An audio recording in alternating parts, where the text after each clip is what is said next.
لا إله إلا الله.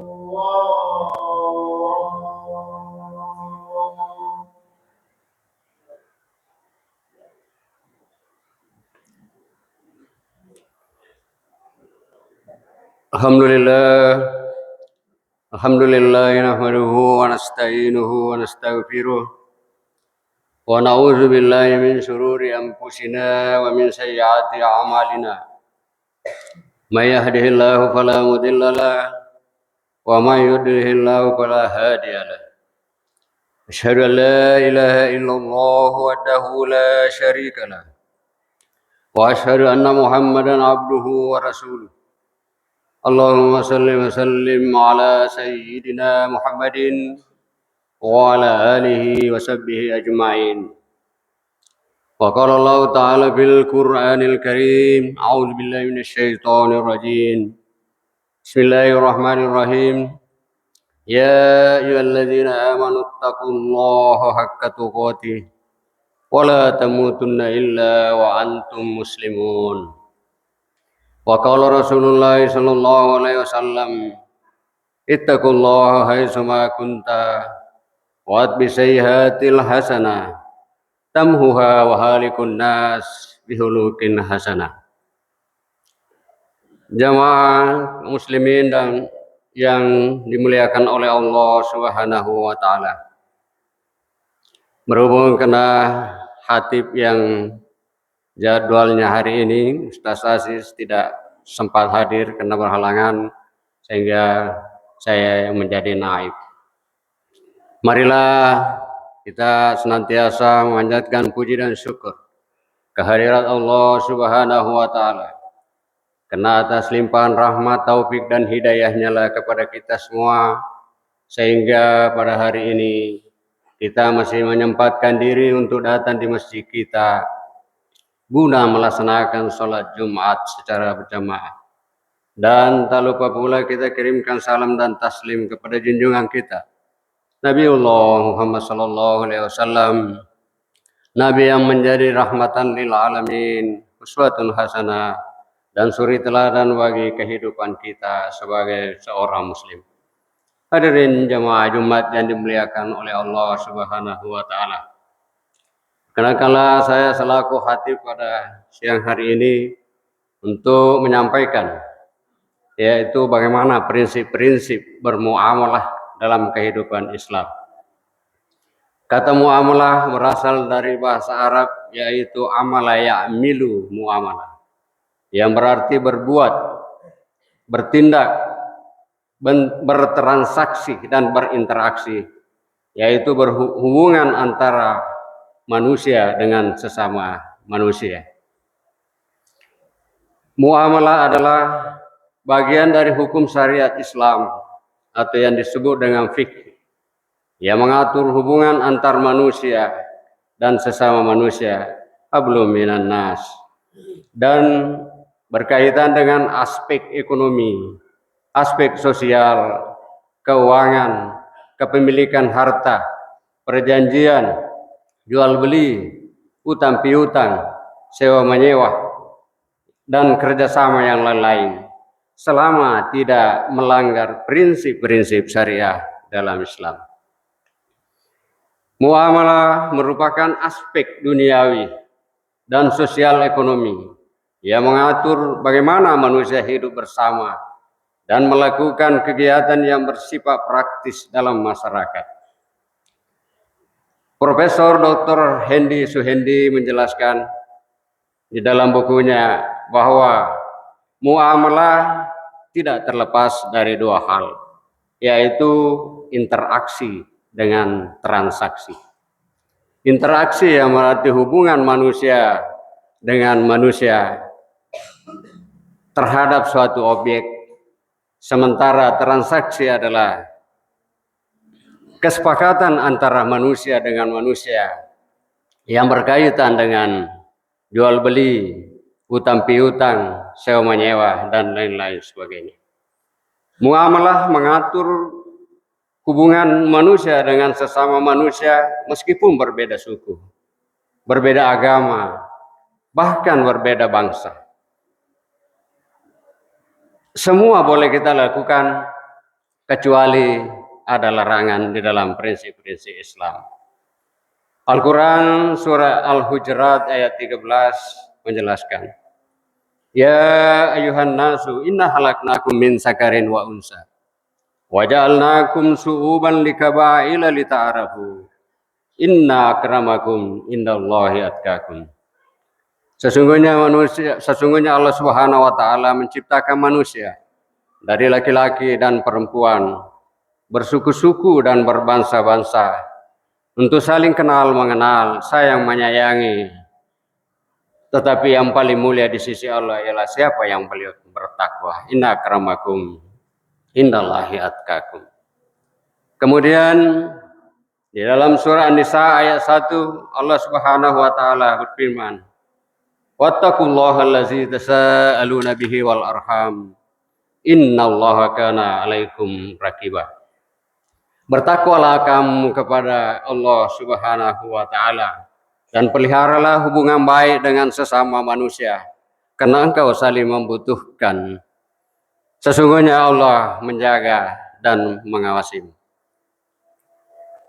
Dalam penjelasan ayat ini itu menjelaskan bahwa antara kita sesama manusia tidak boleh dibatasi di dalam berinteraksi dan bertransaksi hanya karena perbedaan agama, perbedaan suku, dan lain sebagainya. Sehingga Rasulullah pernah mencontohkan di dalam perjalanan Islam ketika beliau memimpin di Madinah 14 abad yang lalu. Seorang laki-laki yang datang kepada beliau yang bernama Muhairik. Dia datang kepada Rasulullah SAW. Dia berkata, wahai Muhammad, saya mendengar orang Quraisy mau menyerang kota Madinah. Saya ingin mendaftar sebagai seorang tentara yang harus melindungi kota Madinah. Dan setelah dia mendaftar, dia mewakafkan hartanya sebagian. Ya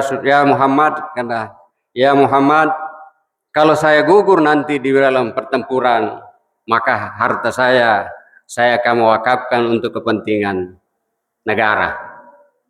Akhirnya Nabi menerima dia. Datang sahabat kepada Rasulullah SAW. Ya Rasulullah, Muhairik itu belum Islam. Di antara kami tidak ada yang pernah mendengar dia bersyahadat dan tidak ada yang pernah dia menyaksikan dia bersyahadat. Tapi Rasulullah SAW tetap menerimanya. Akhirnya terjadilah perang Uhud dan di tengah pertempuran Muhairik meninggal dunia. Sehingga sahabat datang kepada Rasulullah. Ya Rasulullah, bagaimana caranya kita bisa menguburkan dia? Apakah kita menguburkan dia sama dengan saudara-saudara kita yang muslim yang mati syahid seperti Sayyidina Hamzah? Nabi mengatakan, adakah di antara kalian yang pernah mendengar dia bersyahadat? Tidak ada yang mengaku. Sehingga Nabi memutuskan bahwa kalau begitu Muhairik ini kita kembalikan ke keluarganya. Adapun hartanya yang pernah dia wasiatkan untuk kepentingan negara, kita juga serahkan kepada keluarganya, apakah dia rela atau tidak. Itulah yang pernah terjadi ketika sama Rasulullah. Jadi beliau tidak membatasi bahwa apakah dia seorang muslim atau tidak, tapi dia menerima dia sebagai seorang yang mau membela negara. Hadirin jamaah Jumat yang dimuliakan oleh Allah Subhanahu wa taala. Interaksi yang sangat berbahaya di negara kita hari ini yaitu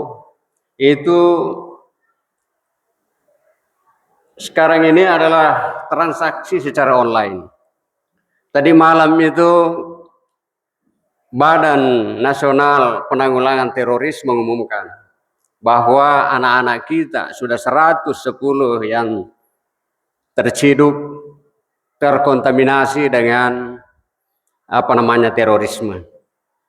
Mulai Januari 2025 sampai sekarang ini. Dan 5 diantaranya tidak bisa direhabilitasi secara biasa, tapi harus direhabilitasi secara khusus karena yang 5 orang ini sudah merencanakan untuk melakukan pengeboman di suatu tempat. Oleh karena itu, sebagai kita orang tua yang punya anak harus menjaga anak kita dalam berinteraksi. Kemudian yang kedua, konten judi online. Ini juga tadi malam itu disampaikan di televisi. Kemudian yang ketiga, konten jual beli orang dan anak dan lain-lain sebagainya. Hadirin jemaah Jumat yang dimuliakan oleh Allah Subhanahu wa taala. Adapun prinsip-prinsip muamalah di dalam Islam, ada syarat yang harus kita perhatikan.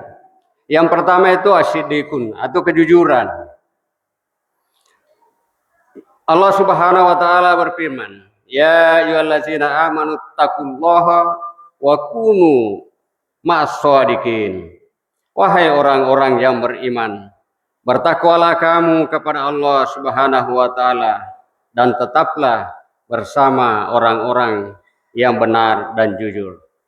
Kemudian hadis yang diriwayatkan oleh Ibnu Majah mengatakan bahwa jual beli yang dilakukan dengan secara jujur itu mendapat berkah dari Allah Subhanahu wa taala. Yang kedua, al-wudu atau as-safafiyah, yaitu transparan.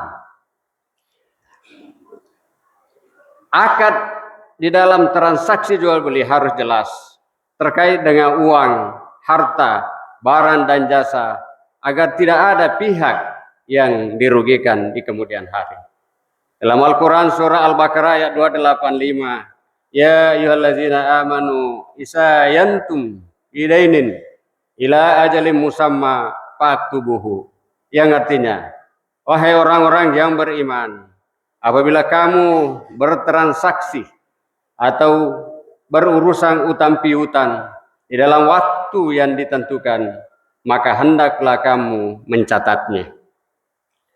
Kemudian yang ketiga, adil dan muqasid, yaitu urusan transaksi harus dilakukan secara adil dan berimbang.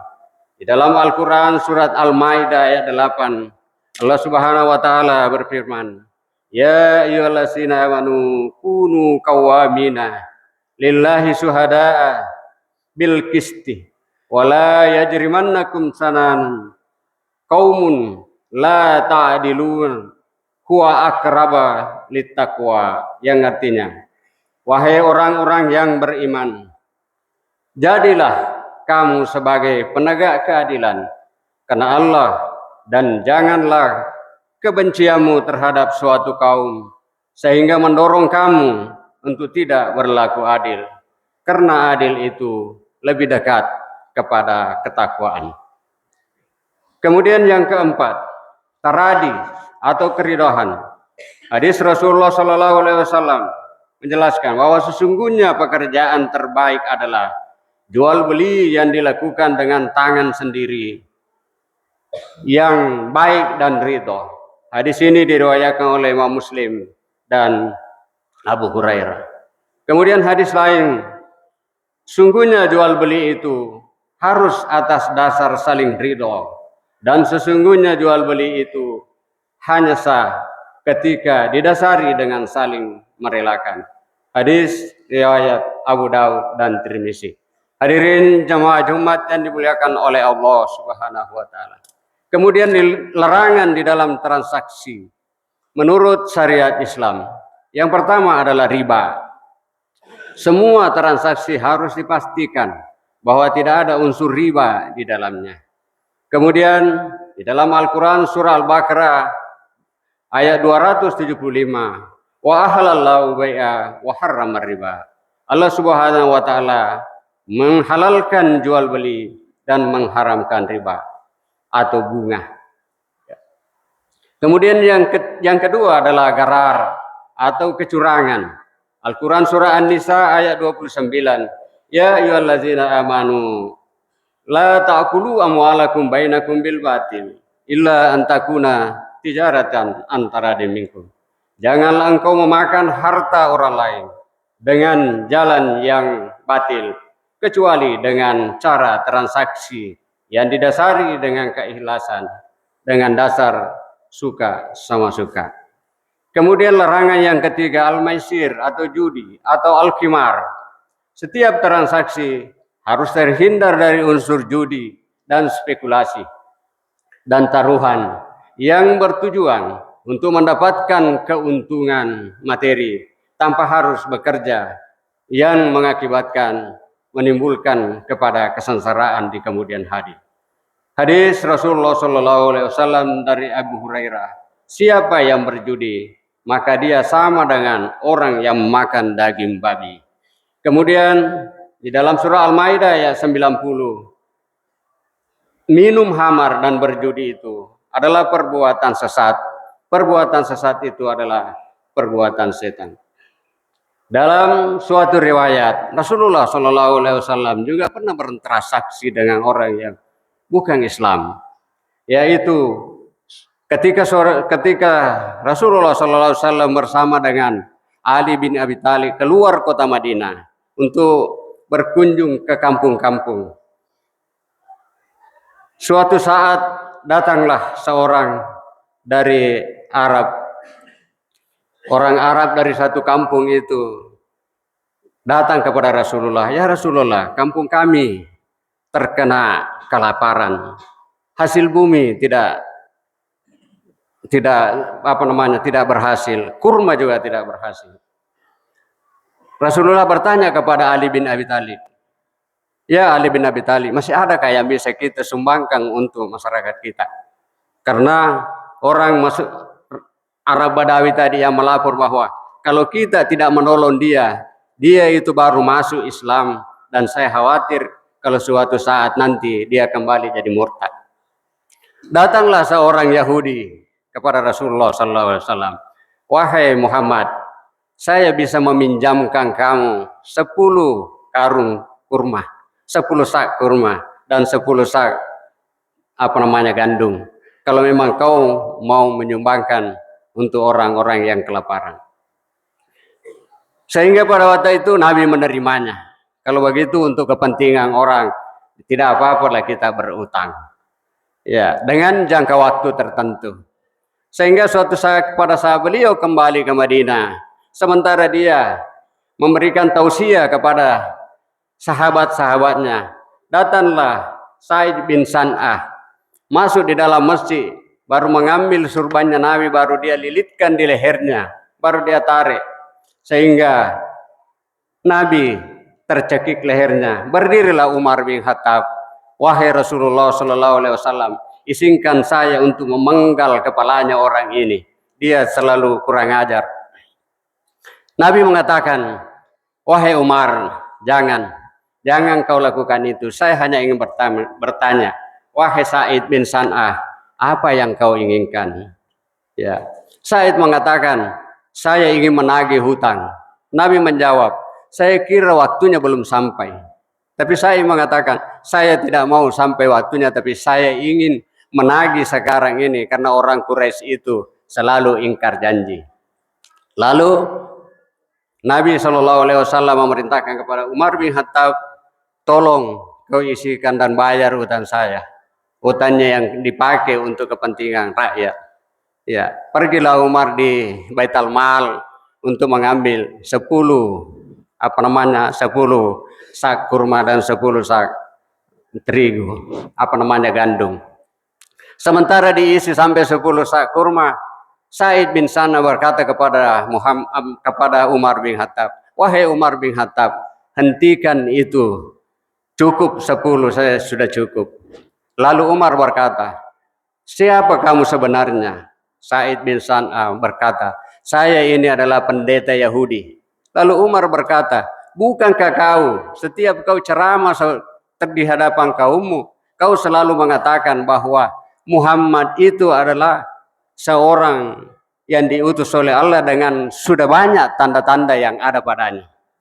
Jadi Sa'id mengatakan, wahai Umar bin Khattab, saya ini masih orang waras. Saya tidak mungkin mempertaruhkan nyawaku untuk datang ke masjid untuk mencekik lehernya Nabi Muhammad SAW kalau tidak ada tujuannya. Saya ini adalah pendeta Yahudi. Saya ingin membuktikan apakah tanda-tanda itu masih ada. Karena masih ada tanda yang saya cari sama beliau. Ternyata sudah terbukti bahwa kasih sayangnya terhadap manusia itu mengalahkan mengalahkan nafsunya, mengalahkan syahwatnya untuk membunuh orang. Dan Umar bin Khattab disuruh supaya kau ganti itu, tambahkan 10 sak kurma itu untuk dia, karena kau mengancam orang di depan umum sehingga dia ketakutan.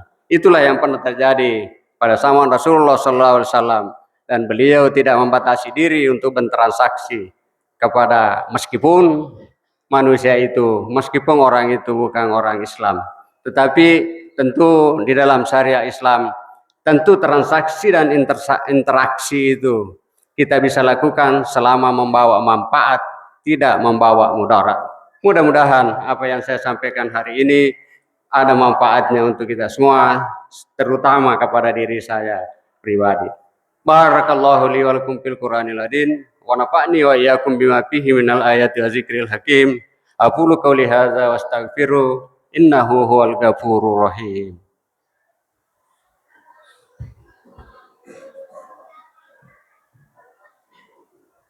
Alhamdulillah hamdan katsiran kama amar.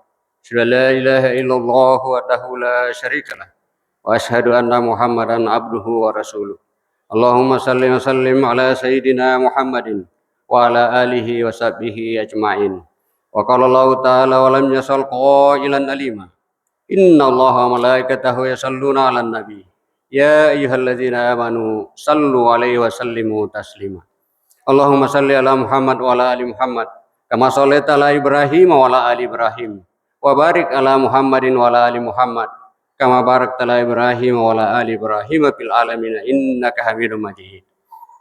Allahumma warna anil khulafa'ir rasyidin Abi Bakrin wa Umar wa Utsman wa Ali wa anit tabi'in wa man tabi'ahum bi ihsanin ila yaumiddin. Allahumma ghfir lil muslimina wal muslimat wal mu'minina wal mu'minat wal ahya'i minkum wal amwat innaka samiun qaribun mujibud da'wat ya qadiyal hajat. Rabbana la tuzigh qulubana ba'da idh hadaitana wa hab lana min ladunka rahmah innaka antal wahhab. Rabbana la tu'akhizna in nasina aw ata'na. Rabbana wa la tahmil 'alaina isran kama hamaltahu 'alal ladzina min qablina. Rabbana wa la tuhammilna ma la taqata lana bih.